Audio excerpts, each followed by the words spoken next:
Hello all, welcome to today's webinar. And today's topic of the webinar is the future of cryptocurrencies, Bitcoin. And the presenter is Mr. Arvind. He's a vice president of Atos International Germany, and he's also an alumnus of EGMP 2006 batch. And he's presenting this webinar presented from Germany. Before Mr. Arvind take over, let me give a brief introduction about Mr. Arvind. He is an electrical engineer and have done one second. Yeah.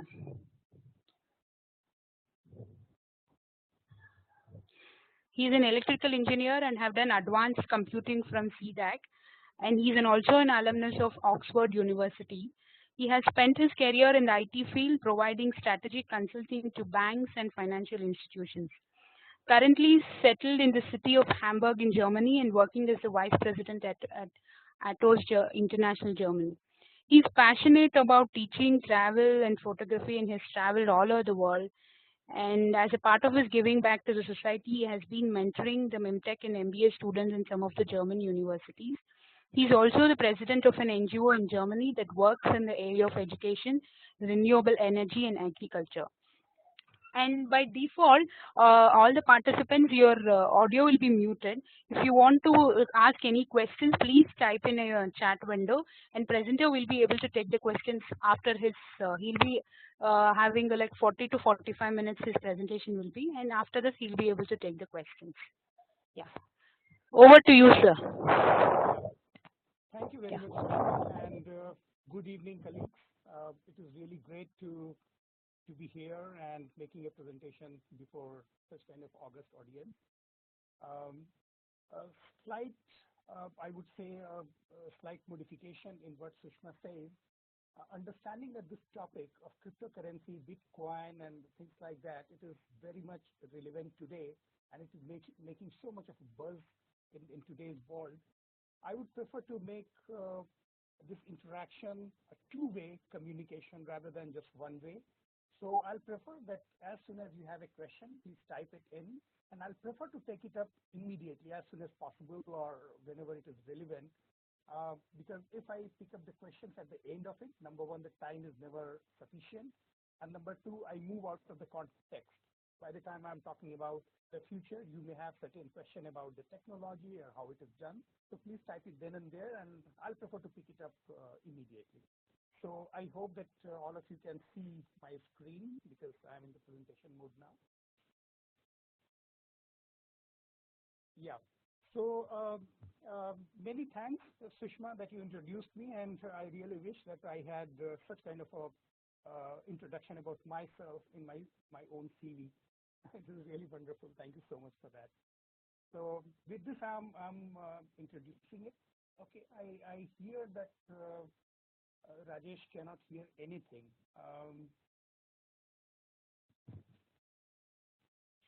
So is that a problem?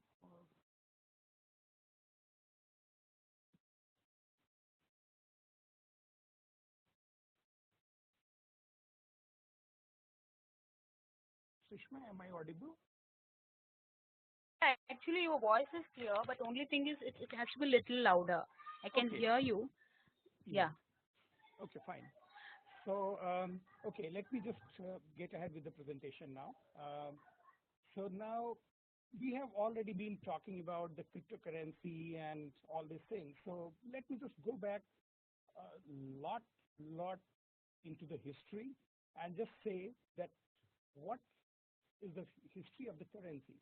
We are going to talk about the future of it, but how about the history of it? So as we know that since the time, I see that not many people are not able to hear, and they're still, I do not know what the challenge is. Hello. If you're using a mobile phone, no, if you're joining through mobile phone, all participants, please use your earphones or hands-free. Sometime, if you're able to hear just like that, it won't. That voice is not so clear. Okay. So and for desktop or laptop users, it should be fine, I think, because I'm also logging in here. I'm able to hear it. Okay. Thank you.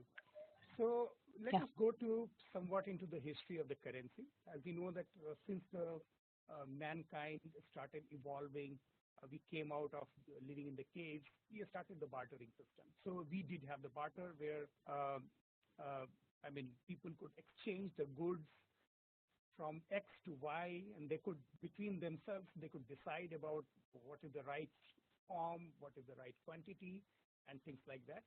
So that is one part of it. Then this was maybe tens of thousands of years ago, since the time of evolution of the mankind. And then, very interestingly, we still do not know how, but in the middle of the Pacific Ocean, there are certain, near the Easter Islands, there are certain smaller islands where we still find, and the archaeologists have confirmed it, that we did have some kind of a round-shaped stones with a hole in between. And these stones were used to be treated as currency back, I do not know, about 5 millennium BC or even before that. And these stones were never transported from one place to another. Rather, people simply said, okay, this is a stone, it belongs to me, and therefore I am wealthy. I have got 3 stones, somebody has got only 1 and 2, and this is how the money started evolving at that point in time. Then we took a step further, and about 600 BC, around that time, when we were into the Bronze Age, that is the time when we started minting the coins. And then after that, we know how the money has evolved. We know that paper currency came in the modern age and things like that. So we saw that the evolution has been pretty gradual over thousands of years. And uh, here we see that how the money that we see today, it has evolved. That is essentially in past few hundred years. 10th millennium BC, we had the barter, we just now saw it. 7th century, gold and copper were the means of prosperity or things like that. 12th century AD, that was the first time the Bank of England introduced the banknotes, which we always trust and which is still existing. Going forward, we know that 19th century was the one when the fiat currency, which was asset-based, that was introduced. I'll explain you what the fiat currency is very shortly because our topic is Bitcoin, really not the fiat currency or anything else. And then, as you know, that in the 20th century, we went towards the virtual currency, the currency that we don't see, we do not touch, but still it exists, it has a value. We know about the debit cards, about the credit cards, that started gaining ground in the late 20th century. And now, today, at the start of the 21st century, we are in an era of the cryptocurrency. So this is how this is complete a cycle. And before going to the next slide, there is one point which is always at the center of it. It is about the trust. When we said that the gold or the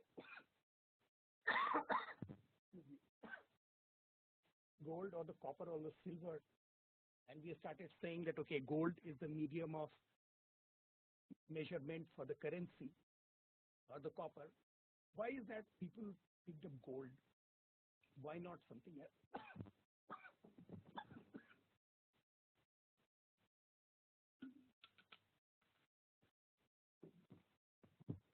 I'm really sorry about my throat.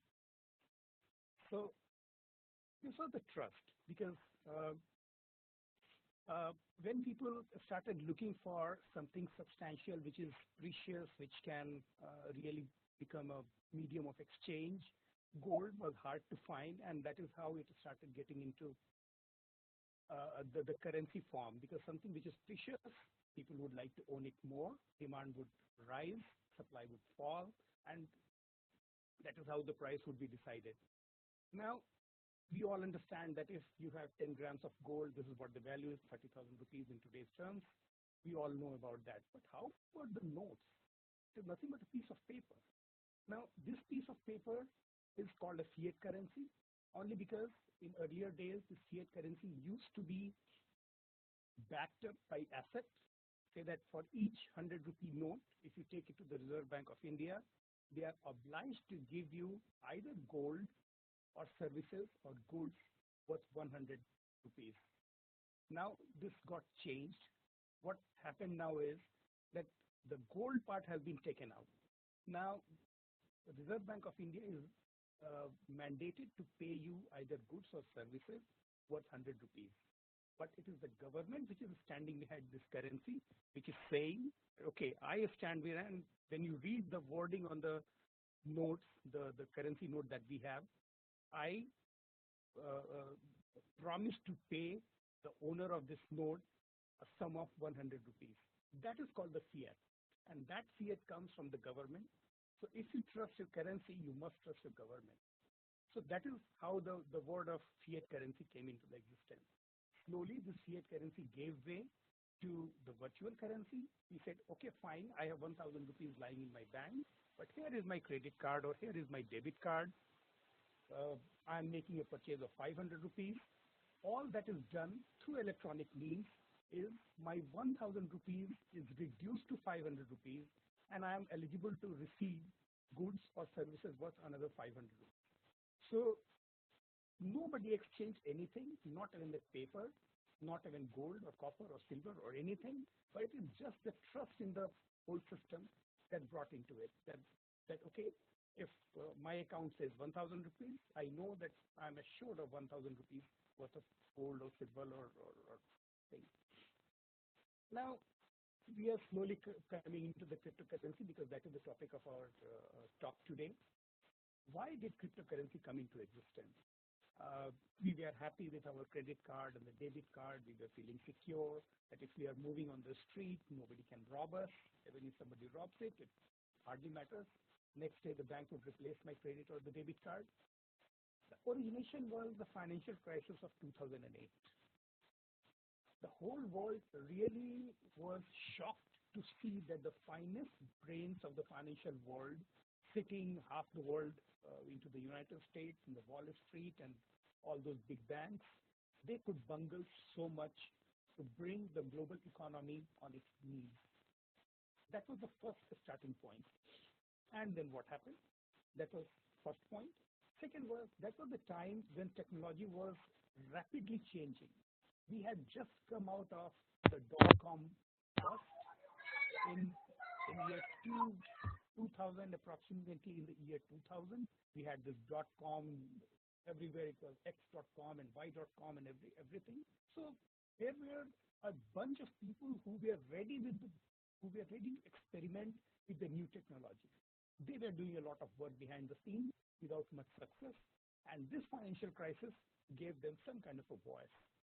Now, the third point is about the risk-taking ability. This is the time when the millennials, as you know, we have Generation X, Generation Y, millennials. This is the time when millennials started getting into the job market and being young, being brash, having seen the world with their own eyes, knowing the technology very well, they were the ones ready to take risk.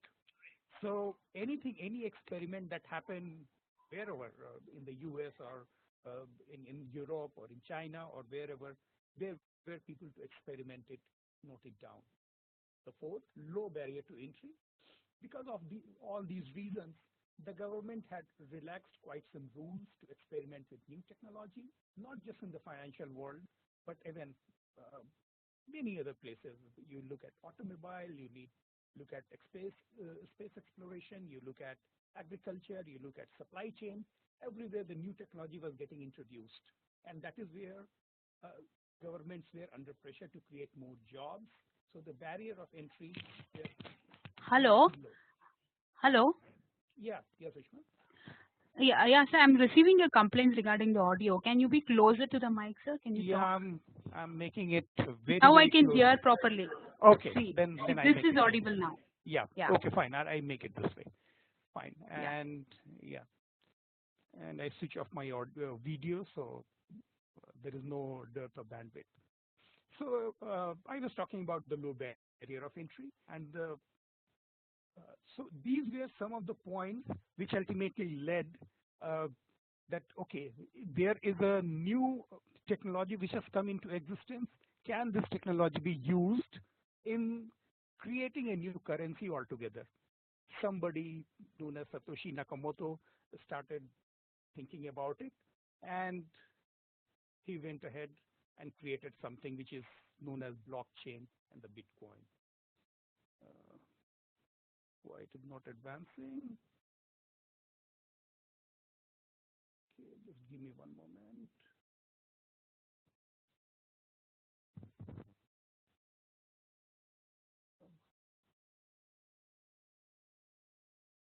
I have some problem. I do not know what happened. Yeah, tech-savvy population. Yeah, now it comes. So now let me just talk about some of the interesting facts that separate the fiat currency and the cryptocurrencies. As you know, I talked a lot about the fiat currency and the cryptocurrency, and there are lot many things that we can say that they are similar at the same time they are different also. I talked about why the fiat currency is called a fiat currency because it used to have some kind of underlying asset. Now the government trust has, that part has replaced this part. And cryptocurrency does not exist anywhere. It does not have even a form of the paper. It just is available in the form of a number. So either you have to believe it or you don't have to believe it. Second, the fiat currency, which is the paperback or the note currency notes that we see, or even the virtual currency, that credit card and the debit card that we see, they're always backed by the standing by the government, whereas cryptocurrency does not have backing of anyone. No one owns it. There is no company, there is no government, there is no individual, there is no group which can say that, okay, I own this cryptocurrency.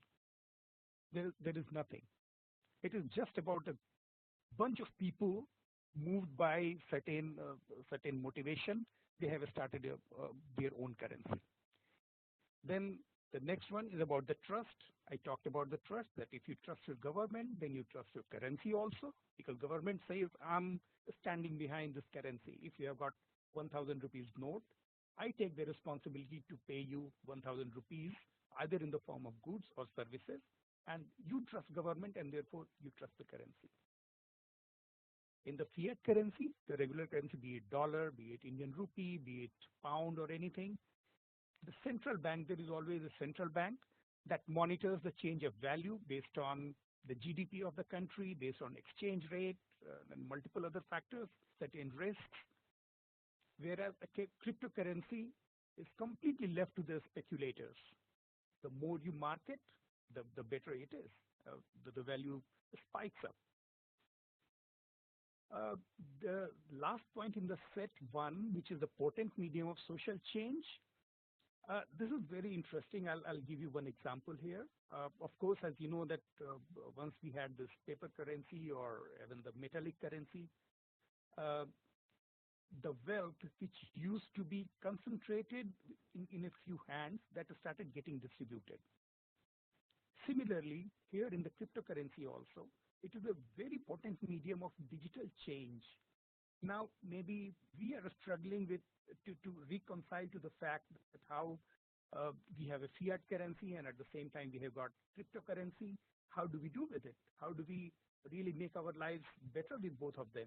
But maybe about 50 years hence or 100 years hence, when our grandchildren and the grandchildren will be sitting something like this kind of a conference, they will not even know what Indian rupee note looks like. They would be just about the digital change or the medium of the digital change. Possible. It is very much possible, but we do not know how it is going to pan out. Fiat currency is open to government regulation. Digital currency does not have any means of regulation. It is just nothing. Again, government policies affect the fiat currency, but cryptocurrency. So there are multiple things which compare as well as contrast between the fiat currency and the cryptocurrency. And now let me just spare a few moments about the technology that gave rise to this digital currency. Let me talk about the blockchain. So 2008, as I said, that was the landmark moment in terms of the digital currency. And that is where we say that, okay, Bitcoin was I won't say it was the first one, but it was the first successful cryptocurrency that came into existence. There is one guy called Satoshi Nakamoto, and this guy is a fictitious guy. Again, just the way Bitcoin is I won't say fictitious, but it is a digital currency. Satoshi Nakamoto is also a digital name of some guy. We do not know who he is. He has started this concept of a currency which is digital in nature, which does not reside anywhere, which is not in a bank. There is no central location where it can be done. And that was based on a technology called blockchain. So blockchain at the very high level, if you ask me, it has got two distinctive technologies. One is called the distributed ledger, on which the Bitcoin is based, and another one is called smart contract, on which another cryptocurrency called Ethereum is based. We call it Ether. Ethereum is a company which has floated Ether. So Bitcoin and the Ether, they are number one and number two currencies in terms of market capitalization and so on and so forth.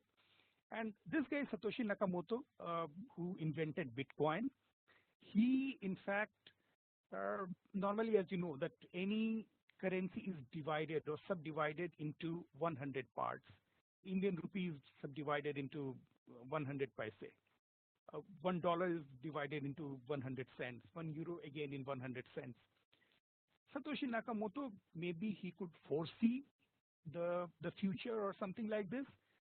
He divided this Bitcoin into 100 million parts. So each Bitcoin can be subdivided into 100 million parts. That is one followed by, I think, 8 zeros. And each such 100 million part, the smallest part, is called 1 Satoshi, just to honor him, honor rather his digital name. So Bitcoin follows technology which is called distributed ledger, and it is always based on the consensus. Say, for example, if I buy 1 Bitcoin from you or somebody, person X, then there is a whole chain in the system, and more than 50% of the nodes or the people who are connected together, they should say, yes, Arvind has bought 1 Bitcoin from person X, and therefore this transaction is valid. Very complex mathematics behind. Let's not talk about it. But this is how it is done. Each transaction, it takes approximately 10 minutes to complete. So you can imagine that the kind of data and the traffic that happens behind the scene. And each transaction is always recorded. So it is recorded in a chain. So you would exactly know that the 1 Bitcoin which I bought from person X, who owned it before Mr. X, who owned it before that, till the time of origin. So there will be a chain, and this possibly today, the longest chain would be a million bit long. So this is distributed ledger. Maybe I don't think it is appropriate to explain more about it. And the other part is called a smart contract, where any transaction on which the Ether, the other kind of cryptocurrency, is based, which is a smart contract, and it just says that, okay, if I'm selling 1 Ether to you, we are entering into a contract that I give 1 Ether to you and you pay me whatever is the price of the Ether. So completely two different technologies which are supporting the flow of digital money in today's scenario. Now here it is. Bitcoin and Ether are breaking barriers today. A lot of interesting things are happening today. As you know, in 2010, that is when the first transaction, the valid transaction using Bitcoin happened. I don't remember the name of the place where it happened. Most likely it should be US. I'm just guessing. But it was when a Pizza Hut delivery center accepted 10,000 Bitcoins to deliver 1 pizza. Now, just 8 years later, the price of Bitcoin has shot up to approximately $7,000 now. It had gone up to $19,000. If I were the pizza seller that day and had kept all my money, 10,000 Bitcoin would make me billionaire by now. Okay, so that is one of the anecdotes. Second thing, which is uh, very interesting, and this was part of the case study during my study in Oxford. It is that the people in Nigeria, people in Kenya, uh, some of you may have heard the name of BitPesa and M-Pesa. These are the two, I would say, currency exchange companies, especially in Kenya, who operate in Nigeria also. So money transfer across the border, say some Nigerian or some Kenyan who is uh, working somewhere in Europe or in US or wherever, some other place, that person wants to send some money, say $1,000 to his family members in Kenya or Nigeria. Excuse me.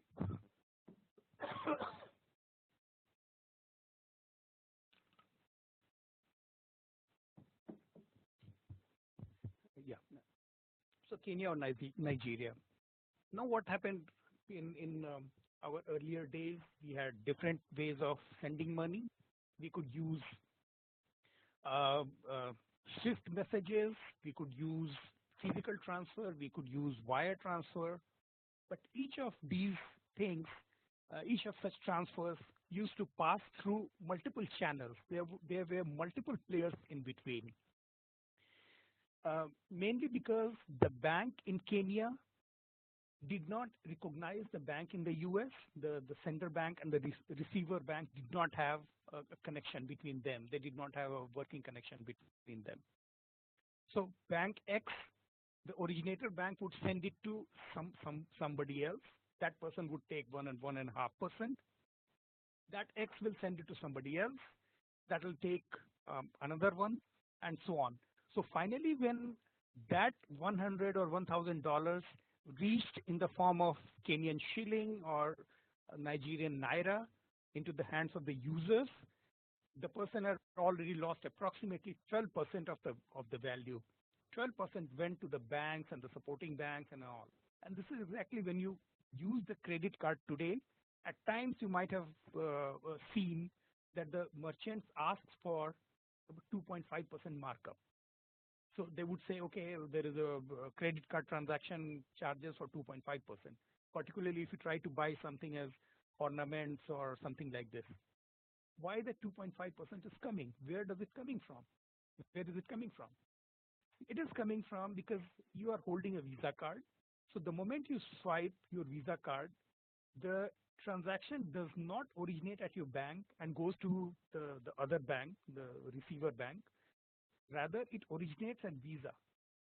So the Visa connection takes the request to the Visa office somewhere sitting, I do not know, wherever their branches are. And then they start looking at, okay, which bank originated it. Then there are multiple intermediaries in between. Somebody would do the Forex transaction. And this is, again, more profound and it is more prominent when we cross the border, when the currency changes. Then there is markup on the currency exchange rate and so on and so forth. So people used to lose about 10 to 12% of the value, and that is a huge sum, really a huge sum. If I send you 100 rupees and you receive only 88, it is certainly not acceptable.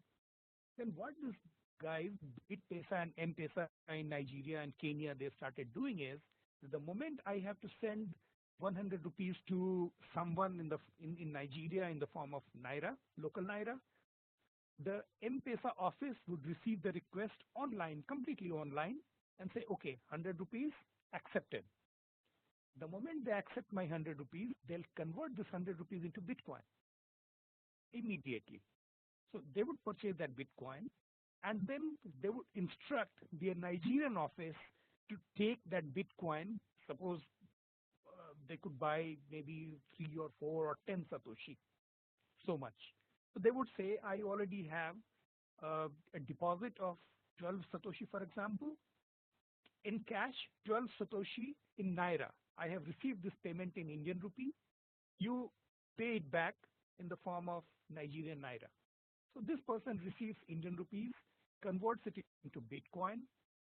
The same Bitcoin is again converted back into Nigerian Naira at the receiver's end. And therefore, all the intermediaries, other intermediaries, visas, the people of Reserve Bank of India and blah, blah, blah, everybody, they have no role to play. So this particular thing, when we say forex transfer, and this is how the Bitcoin changed the lives of so many people there. Everyone has got a mobile phone. The mobile phone penetration in Nigeria is 93% now. So everybody has got a mobile phone. They have got a bank account, and nearly everyone has got either BitPesa or M-Pesa account. So they are connected together. Their bank account and the BitPesa, M-Pesa accounts are connected. So they receive the amount in their M-Pesa account, and they convert it back into their bank currency. So this is how the social change has been ignited and started using the Bitcoin. So on the one side, yes, we can say that, okay, there are a lot of intermediaries, the central banks like Reserve Bank of India and the Central Bank of Nigeria. All these central banks do not have a role to play, but they certainly can contribute a lot towards it. I talked about the cost of transaction here itself. The cost of fund transfer has come down 60% in Nigeria, and there are thousands and thousands of such examples already available. Now, another point is that, okay, as we are progressing into it, Bitcoin has really taken the world by a storm, and it has really shown what can be done through it. The transactions are anonymous. Okay, I doubt it, because I have been fighting on many fronts. The transactions are really not anonymous, but I'll come to that part of it. But certainly people have got a taste, they have got a flavor of a completely new type of currency. What do we do with it? So what is happening now is, because of the success of these cryptocurrencies, Bitcoin, Ethereum, we have got Litecoin, we have got so many, there are over 1,000 different cryptocurrencies available. Now, people know that what it is. People know that speculation really works in these cases, and that is why so many people are drawn towards it. The people who are high profile, those who are risk taker, those who are treating it as part of their investment portfolio, all such people are into it now. Now, when Bitcoin was moving from, say, 3,000 to 4,000 to 6,000 to 10,000, 15, up to 19,000, that was the time when all these technologists, so to say, these technologies who were the brains behind these cryptocurrencies, they really gave a big pump to it, and they started proclaiming that by end of this year, Bitcoin will touch $100,000. And that was the time I was in the multiple forum wherever I speak or wherever I express myself, I said it is going to go down. And now you see it is just about 1/3 now, 6,000 something. That's the value today. So, but people have got a taste of it. There are very good use cases also available. I talked about forex transfer. I talked about inter-border trade and all, letter of credit. There are so many use cases around it, and people are realizing the benefit of it. So these cryptocurrencies are not going to go anywhere. They are definitely going to stay where they are. They are going to make their mark on their own. But understanding the digital currency as they are today, or saying that it is not going to, or it is going to replace the fiat currency, it is just impossible. Both of them are going to really stay together. Now, again, I'm coming to the topic that I was talking about, that will the cryptos replace the fiat? Will the Bitcoin replace the dollar or any other currency? It is certainly not possible.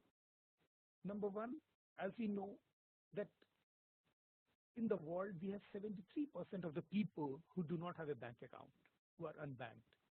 Just about 4 years ago, this percentage was 82%, because that was the time when large population of India that was unbanked. Now, everyone has got, under the Jan Dhan Yojana and some of the government schemes, everyone has got a bank account. So this percentage has come down.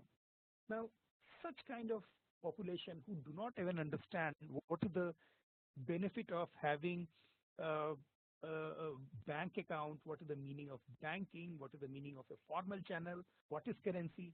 When these guys, such kind of people who are illiterate, who were unfortunate, who did not get the opportunity to study and things like that. If we try to introduce and pump cryptocurrency onto it, it is simply beyond their comprehension that what this Bitcoin is going to do. Something which I cannot feel, I cannot touch, and still you say it is a currency. Sorry, I do not take it. And believe me, the large part of South America, Africa, uh, even South Asia, people just do not believe in it. It is just a handful of the people who are digitally literate, who are educated, who can understand pros and cons of it. They are into these kind of cryptocurrency, and that is why the crypto and the fiat. I won't say that they are parallel. Okay. Next point is the boundarylessness.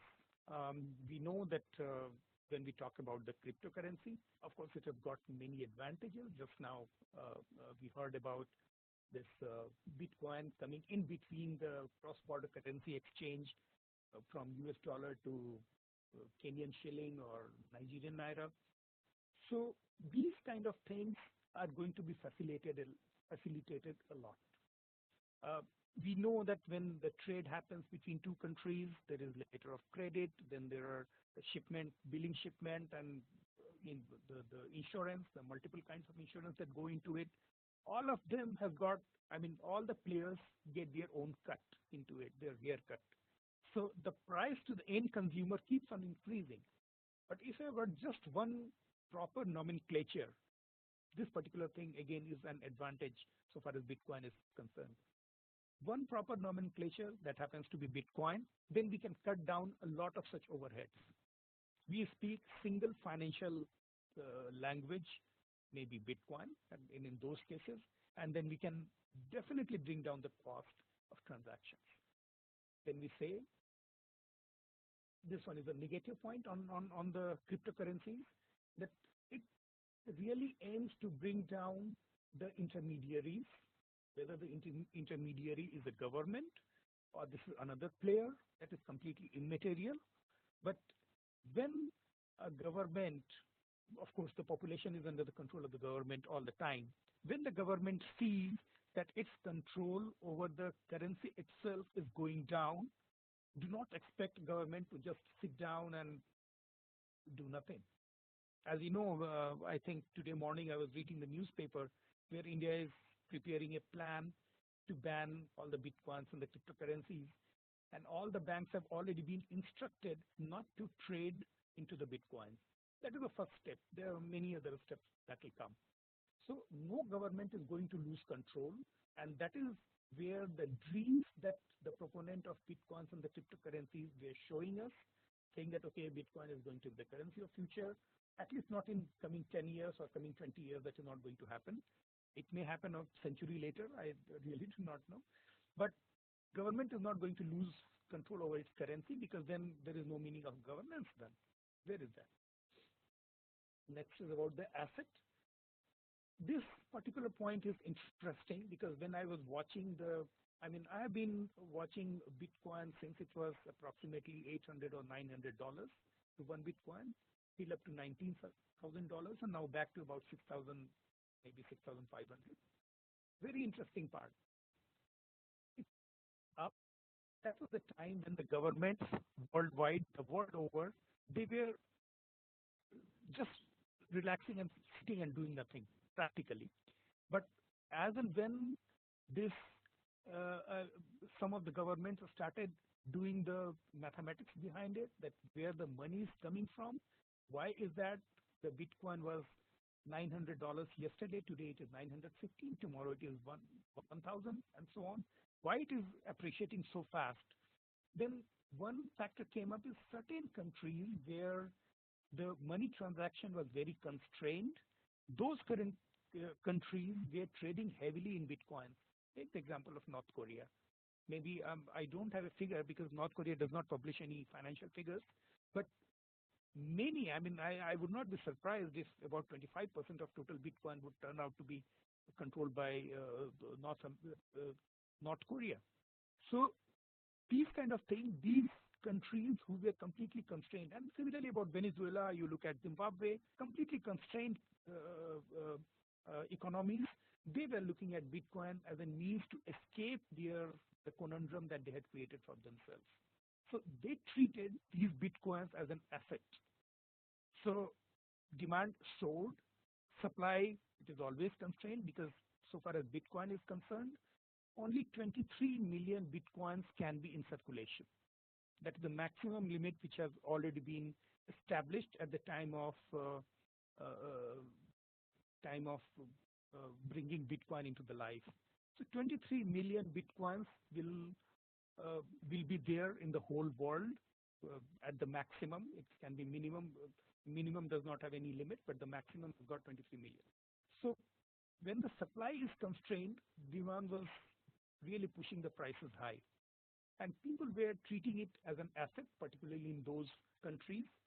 And other countries which are a little more comfortable financially, they had got multiple other assets to really look for. And the digital gap, this is another really good point that I would say that as you see that 73% of the world population is unbanked. They do not know what banking is, forget about what digital currency is.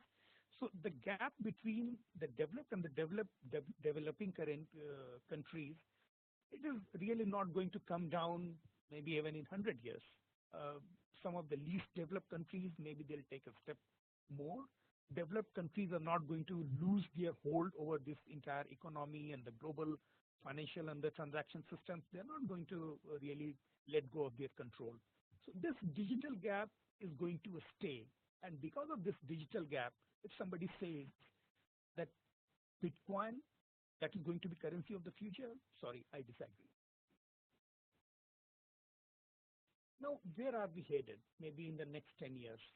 There are multiple possibilities. I have really picked out 10. And here, definitely, I'll go with a disclaimer that whatever you see here now, they are completely my personal interpretation. Please do not take it as an advice either to invest in Bitcoins or not to invest in the Bitcoin. Please use your own judgment about making any investment.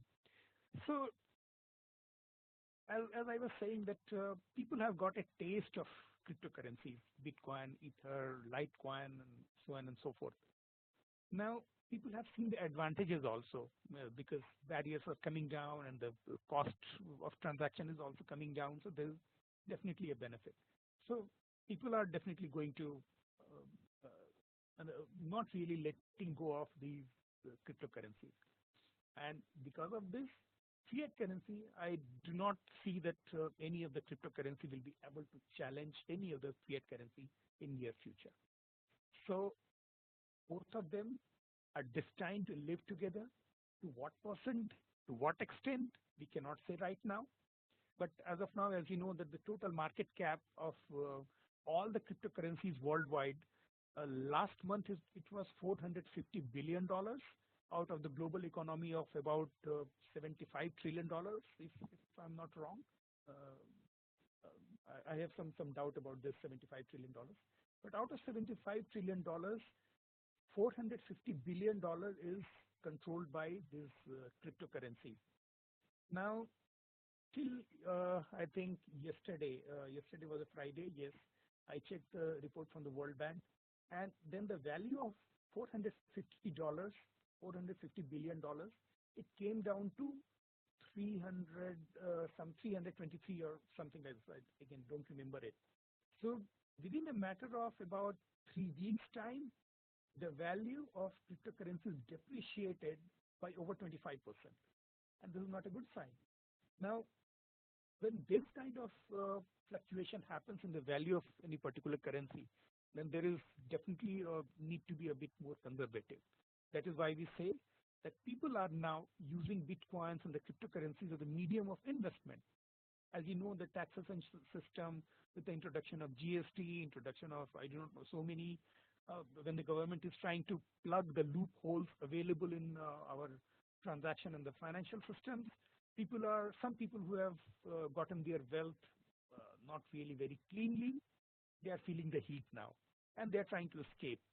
Bitcoins and other cryptocurrencies, because there are no intermediaries and there are much less check, they used to be the investment destination for such people.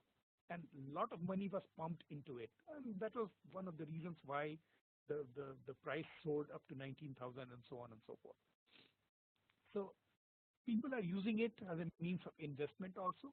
Some of the countries are using it as a means of their own asset. Like I gave the example of North Korea, about the Venezuela and Zimbabwe also to a certain extent. So that is how the balance is going to happen. Now, new usage are going to come up. People are definitely going to use cryptocurrency, maybe in a different format. There may be a situation where the countries themselves would come up with their own cryptocurrencies. We are still not sure. Sweden has already started this process. I think they are planning to launch maybe in a week, or they might have launched already. I'm not sure about it, but Sweden is going to be the first country to launch its own cryptocurrency. What they are going to name it, I do not know. They have not yet named it. So this is going to be and similarly, because there is no central authority about it, companies themselves can start their own cryptocurrencies. So you should not be surprised if Reliance tomorrow comes out with geocurrency, which was so much in talk in recent weeks, or maybe oil companies like Shell or Aramco or something, they start their own, or Citibank or HSBC may have their own cryptocurrency. We do not know, but that is certainly a possibility. That in place of having a transaction done over the fiat currency, they'll prefer to do the transaction over the virtual currency. Absolutely, no problem with that.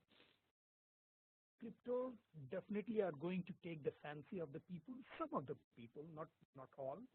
And cryptos are going to be one of the medium of investment, not really as a medium of exchange, rather in the medium of investment. And yeah, as we know that there are different currencies with their different financial goals, with their different GDPs, their different prosperities. There would be different currencies, different countries who will devise completely different set of rules to deal with the cryptocurrencies. Somebody like Sweden, as I said you just now, they will embrace it. South Korea was the most prominent country where people bought and sold cryptocurrencies over the ATM machines. It was even allowed over the ATM machine. But they came down, I think, about a couple of months ago, they completely banned it. So different countries, based on different situations, they'll come down with different rules. So if we say that there would be uniformity in the regulations across different countries, that will not happen. Certainly that will not happen. So although a particular country where currency is stable, they would expect Bitcoin to be, say, for example, $7,000 to one Bitcoin. But political situation in some other country can really influence the value of it. And the stable country will have to either pay the price or reap the benefit of it. So although if I say that, okay, my country is very stable, my economy is doing well, but still some other disturbances in some other far-flung country can really impact the kind of cryptocurrencies that I'm using and the value of it. I talked about that some of the countries or companies may start their own crypto, but again, no very distinct advantage. We can bunch together all these cryptos together. Technologically, they can differ. Somebody can follow just the way Ether follows it, the smart contract technology. Some, like Bitcoin, they can still follow the distributed ledger technology, and so on and so forth. But ultimately, the cryptocurrency, really, one currency to the other currency, they would not differ too much. They'll be bunched together anyway. And yeah, serious disruption in the world economy. We all know that what North Korea did about the Bitcoin, what Bolivia as well as Venezuela are doing. So there are definitely going to be a lot of disruption. So with this disruption, of course, I expect that the more and more mass and the general people, they'll come into the mainstream and they start reaping the benefits these currencies, cryptocurrencies as well as fiat, they provide us. significant increase in the cross-border trade. I would really not put it that much emphasis on the benefit of the Bitcoin or the cryptocurrency as such, but I'll give the benefit to the technology that they are supported by, say, the distributed ledger and things like that. So letter of credit and the much less cost of transaction across the border and much faster transaction and things like that. These things were completely unheard of. If I had to send 100 euro from Germany to my family in India, it used to take 7 days and it would cost me about 50 euro as transaction fee. But if I use some of the fintech companies, TransferWire, TransferWise or something else, then it costs me just €1.50 and it takes me for 2 hours. So these are the kind of advantages not only me as a person who is facing it, it is the society as a whole which is also going to see it. And these things are not really related. These things cannot be really contained within the boundary of a political system. We cannot say that, okay, this is this thing which is happening in country X and therefore it cannot happen in country Y. No. So the closed economies, again, I gave you the example of North Korea, they are definitely going to feel the pinch. Because the moment people realize that the Bitcoin is being used by North Korea as asset garnering method, other countries definitely are going to take retaliatory, take appropriate measures not to allow to do it. So these are some of the possibilities that we are really talking about. But one thing is very clear that cryptocurrencies are definitely going to stay where they are. Fiat currencies are not going to lose ground to cryptos. There would be some kind of a market that will be captured. There would be people who will treat themselves to be really superior because they trade in Bitcoins, they trade in Ether, they trade in Litecoin and things like that. But in general, I would still say that such kind of, total market cap of such currency may not go maybe 1 or 2% of our total economy. So future is always uncertain. We can just assume, we can guess, we cannot predict. It never allows. But as you know, that Bitcoin, the way it has taken the world by a storm, my personal suggestion when I talk to different people is to just be careful. If you want to get into the Bitcoin or the cryptocurrency, invest just as much as you are willing to lose. If you are ready to lose $100, just put in $100 and forget about it. Try to, and then if you gain, it is your good luck. If you lose, okay, sorry. So these are some of the points that I just wanted to discuss with you. And as you know, that I'm open for questions now.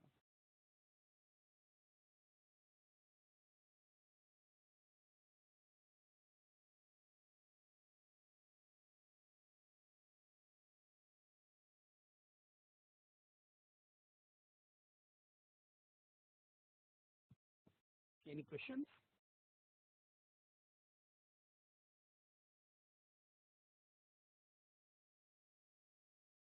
Hello.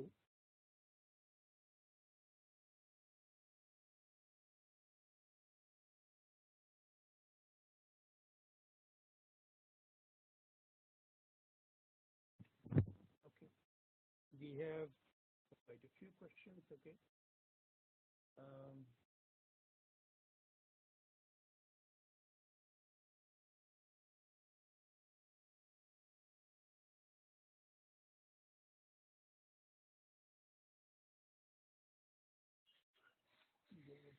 Hello. Sir, Sushma here. You got the questions, huh? Yes. I'm just scrolling down because I see that not many people could not hear. I do not know what the issue was. I'm really sorry about it. So I'm just scrolling down to. So there are 2 questions at the down you can see. It's like how to deal with security issues, and one more is what is the scope in India and the digital India.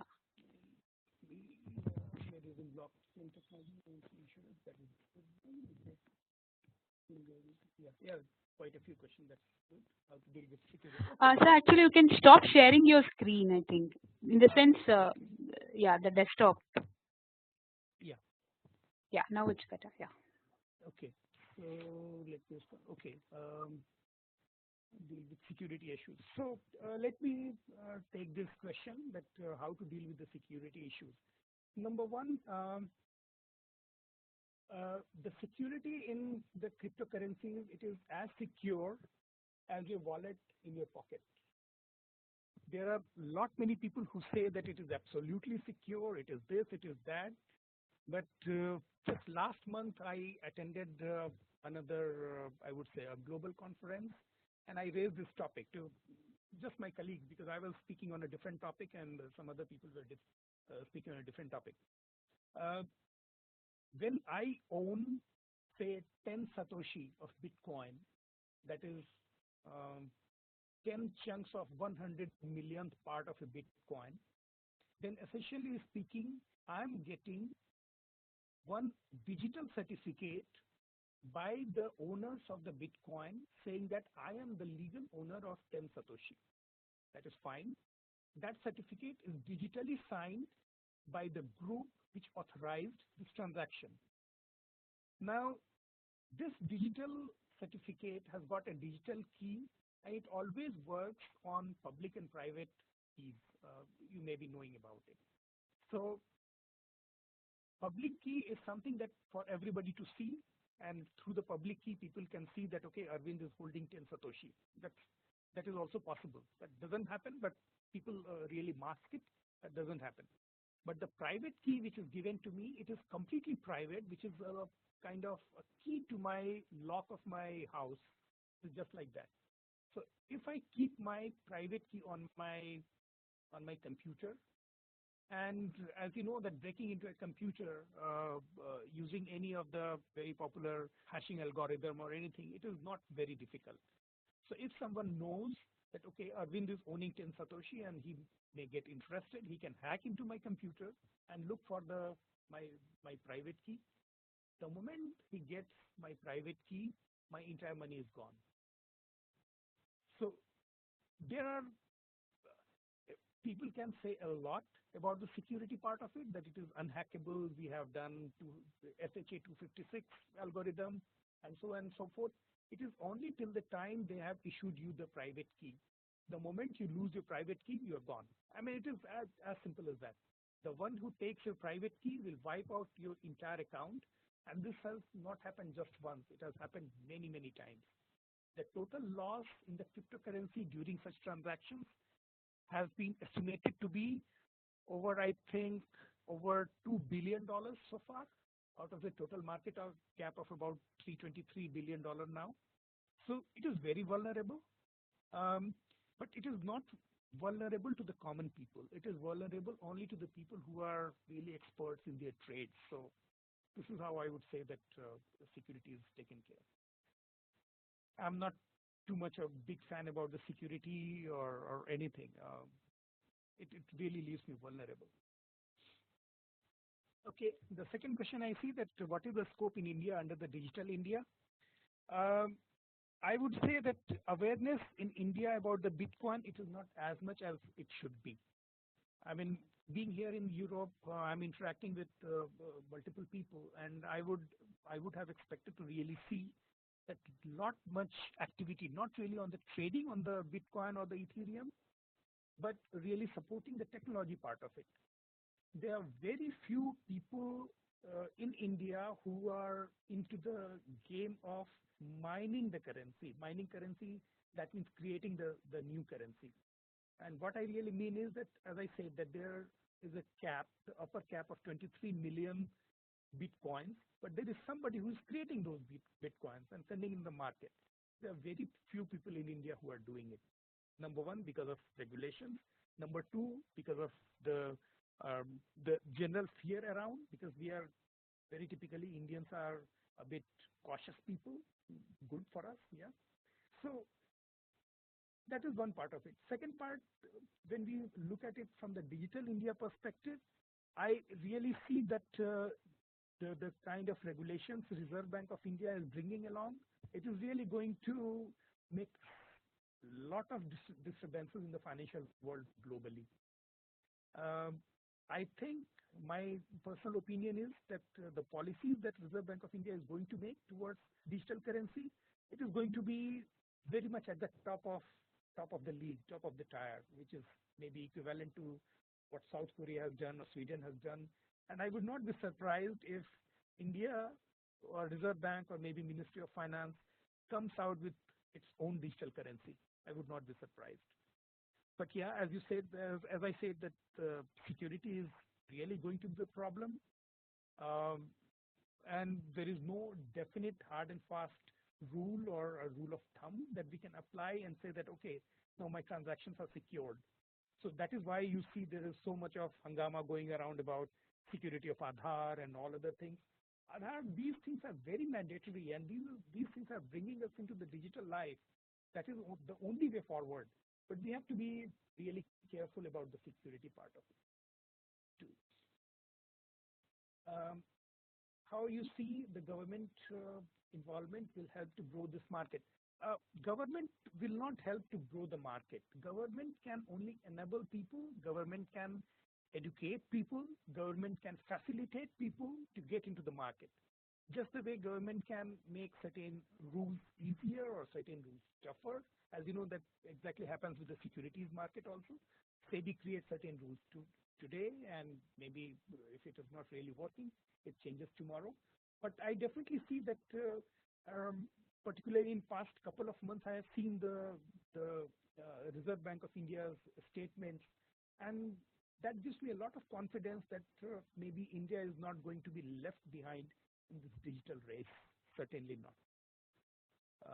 I'm very optimistic looking at the kind of statements which are coming from RBI as well as Ministry of Finance. Okay, very interesting question. Is there a derivative market evolving on top of cryptocurrency? I would say the derivative market is a bit far, I guess. People are still struggling with the regular transactions, not really getting into the derivative, because for derivative we need to have underlying theme, and we do not have any theme till now. When we get into derivative, we have NSE index or the BSE index as the underlying benchmark. But for digital currencies, we really do not have any benchmark. If that day comes, when we say that, okay, there is one particular benchmark that we are talking about, or when we say that, okay, the dollar means this much, rather than saying that one Bitcoin is equivalent to $7,000, if that day comes when people say that $1 is equivalent to whatever, XYZ Satoshi, possibly then we can think about derivative market. But I think maybe things will be clear in a couple of years, something like this. Completely my own perspective. If we are using blockchain technology in a specific area like insurance, then definitely we need to use cryptocurrency. Certainly not. Certainly not. As I said, that blockchain technology has got two distinct technologies. One is called distributed database. Another is called a smart contract. So when I was consulting, I cannot name my clients, some of the biggest clients in insurance world, then they were completely taken aback, saying that, okay, blockchain has got two distinct technologies, and they were not aware about it. They were just thinking about distributed database. So then I introduced them that, okay, there is a smart contract, which is another part, and that would immediately click. Because if we use smart contract, not only in the insurance, but even many other fields like letter of credit is one, and the insurance of goods and services and the freight, the ocean liners, when the ship leaves one particular port and goes to another country, another port, completely different kind of insurances work. And those kind of insurances, they take years to settle if something wrong happens. And through a smart contract, that can be made in a matter of days. So insurance has got very profound use of blockchain technology. And again, when we talk about cryptocurrency is just one use case of the blockchain. It is not that if we are using blockchain, then we have to use cryptocurrency. No, certainly not. Government of India is also coming out with different regulations that all the properties, real estate and everything, they have to be connected to Aadhaar and all this. So how this linking is going to be done? It is going to be done using the distributed ledger technology, which is a form of a blockchain. And that is definitely going to ease a lot of pain from the common men. Some of the unscrupulous people, they'll definitely feel the heat once again. But yeah, the answer is that we don't have to use cryptocurrency if we are using blockchain technology in insurance. That is not required. The interest rates are so high in banking sector and how it helps India. I would say that we have to really look at from a different perspective. If interest rates are high, that means inflation is slightly higher. And the higher inflation, to me, the way I take it is that higher inflation means more demand for the goods and the services that we produce than the supply. That means there is possibility of expansion, possibility of getting into new field, new area, and new technology. So higher interest rate and the higher inflation, they are really not a bane. They're really not that bad. I would rather say that unless it is controlled, and in India it is very much controlled. So I'm not at all worried about that. Somebody can say that the benchmark lending rate is about 6%. It is too high. Yeah, it is too high, but then you have to really offset it with the control of the inflation also. So I'm not worried about that part. Then it is more likely commodity than a currency with volatile issue. What is the legitimacy of this? Very good question. And I do not have an answer to it because the proponents of this part, they have not yet found the answer to it. So people are using it as a commodity rather than as a currency. Very correctly you pointed out, as you. And it is really volatile. Another correct point. Legitimacy, as you know, that some of the countries will come out with their own version of digital currency. They may have the legitimacy, but for that, I'll have to wait to see what are the regulations Sweden provides when they come out with their digital currency in a few days' time. So we don't have an answer yet about it. Is not legitimate as of now, yes, but people are still, or rather governments are still trying to tax it and bring it into the mainstream. India has decided to completely ban it. China has decided to completely ban it. South Korea has decided to ban it. It is still going on in Germany, where I live. But yeah, different governments, different rules. But this question is still open. Okay, with the global village, the interoperability of currency will be the future in ICT. Very, very correct. Will this be enabled by governments of various countries? If yes, how and on the method? See, cryptocurrency can be one such enabling factor. What you pointed out, that interoperability of the currency will be the future in ICT, very much, it is very true. And governments will have to fall in line. As you know that we have got so much of discord when we talk about the World Trade Organization, when we talk about economic disparity, we talk about the growth numbers. India and China are fighting who is the fastest growing economy. There are so many, open-ended variables that get into it. So we don't have a prescribed method, or rather I should say that I don't know of a prescribed method. Maybe the Governor of Reserve Bank of India will have something, or maybe our finance minister can bring a rabbit out of the hat and say, okay, this is what it is.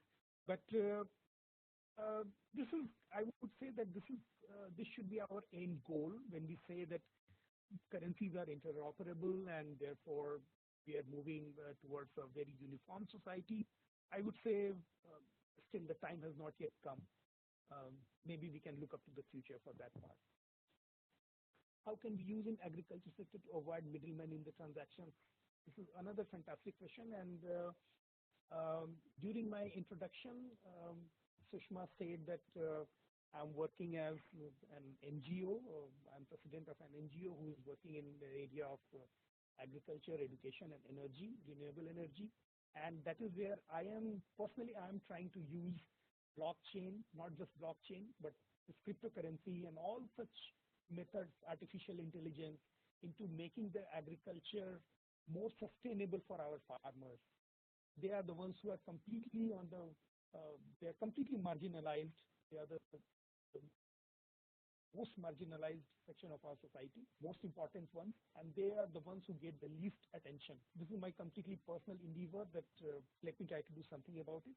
But there's a lot of scope in the agriculture sector where we say that, okay, your produce, just does not go to the middleman, it goes directly to the point of consumption, and thereby eliminating the middleman, eliminating a lot of I would say spurious exchanges in between. So I do not know whether which threshold I'll be arriving in what time frame, but my aim is to produce that kind of a network with hardware, software, and logistics that can help our farmers to get the optimum value for their produce. They should be in the market at the right time, at the right place. Right time in the sense when the value of, for example, tomato, they are growing tomato. When the tomato is scarce and the price shoots up, that is the time when they should hit the market with their produce, which has been cold stored somewhere else. And artificial intelligence, blockchain, all these things are really going to do wonder towards it. We can look at I would say, we call it precision farming, where, say, again, let me take the example of tomato. Say, out of 10,000 plants of the tomato, one plant has got a problem either with the pest or with the health of the plant or with the nutrition that the plant is getting from the soil. All these things can be detected using these technologies of artificial intelligence and blockchain even. And then it can be corrected that maybe a drone or a robot goes there, injects the pesticide exactly in the amount what is required, and the plant becomes healthy. Or if that is not feasible, pluck that plant out, and rest 9,999 plants will be safe. So my thinking is towards that line, but it is. I would really thank you for asking this question. It gives me a lot of hope. Yeah. Okay. Can be used in agriculture sector to avoid middlemen? Yes. And let me go from bottom to top because of the paucity of the time. We hear about Indian government introducing own cryptocurrency called Lakshmi coin. Is it better to wait and have a better to wait and have a government backing to cryptocurrency trading, so to be more safer about it? Very much. You just hit the nail in the head. Do not rush into any other coin. It is better to see that in coming days, if not weeks, RBI is coming out with its own recommendation about how to use the cryptocurrency, how they are going to deal with it, and all these things. So better look at it and then decide. And my thinking is, again, I cannot predict, I can just assume, I can just guess that whatever we decide for Lakshmi, the same thing will be applicable for Bitcoins and other things. So we have to see that how the exchange mechanism works, how the currency miners would be dealt with, what is going to be the level of taxation, how as you know that we have got, this budget has introduced LTCG, long-term capital gain tax, how it is going to impact Lakshmi for that matter. So we have to really wait for this.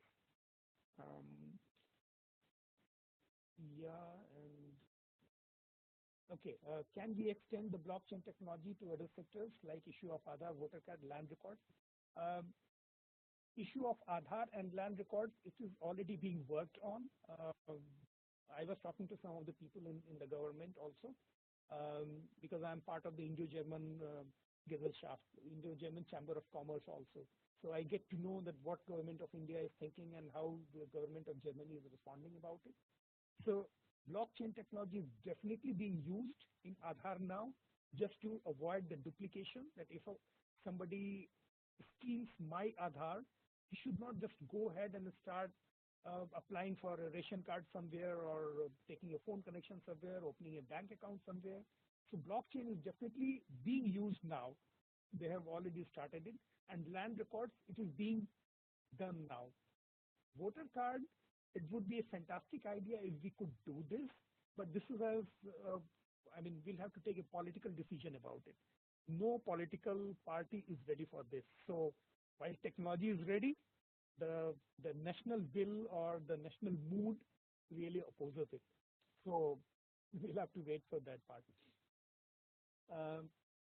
A smart contract in blockchain can provide unique approach. Land record and removing intermediary are the solution foolproof.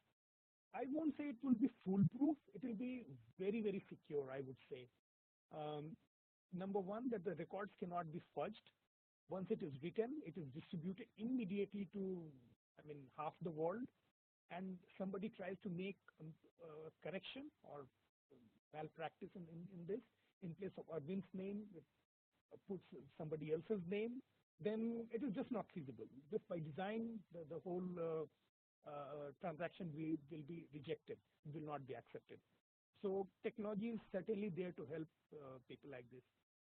Okay, so I think we talked about agriculture, we talked about, yeah. So if there is any further question or anything, I'm still available. Or otherwise, I'll say that thank you very much for making yourselves available on this weekend. I know how precious it is, particularly when it is Saturday evening and you have to be with your family and other things. I sincerely appreciate you being here, and my many thanks to Sushma also just to make it happen. And apologies if audio was not correct, because I have no clue what was going wrong then, and I hope this was okay, and maybe I would be privileged if you got something out of it. This is what I could learn during a couple of years since I got into this digital technologies, into artificial intelligence, IoT, and the blockchain and things like that. And I just wanted to share with you. And if you could benefit from it, there is nothing better than that is my prize, that's my reward. Thank you so much. Yeah. And have a nice evening. Yeah, on behalf of Alumni Office, thanks, Arvind. Really, it was a nice, I think we had a good participants. I'm seeing a lot of feedback from them. They're saying it's very nice and informative. And thanks a lot, and you took your time in your busy time and took our webinar. And all participants, I have just sent one webinar feedback form. Kindly it will take just few seconds for you to fill it up. Please click on that link and fill up. It will really help us to improve our webinars in future. Yeah. Okay, sir. Yeah, I think we'll. Yeah. Thank you so much. Yeah. Bye bye. Take care and enjoy your weekend. God bless you. Yeah. Thanks, sir. Thank you. Yeah.